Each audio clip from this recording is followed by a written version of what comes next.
Hello, welcome back to another video of Tech Basics, and in this video we are going to learn how to log into your Citi Workday account. First of all, open up any browser. I am using Google Chrome here. Now at the search bar type in Citi Workday, which is spelled as CITIWORKDAY, and then click on enter. Now find this link which is of myworkdayjobs.com and click on it.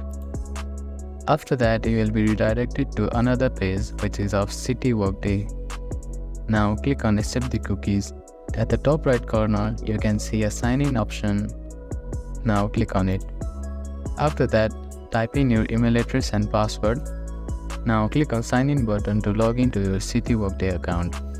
You can also click on this link to create new Citi Workday account and click on this link to reset your password. Thank you for watching this video. I hope this video was helpful to you. Please do not forget to give it a thumbs up and subscribe to our channel and comment down if you have any queries.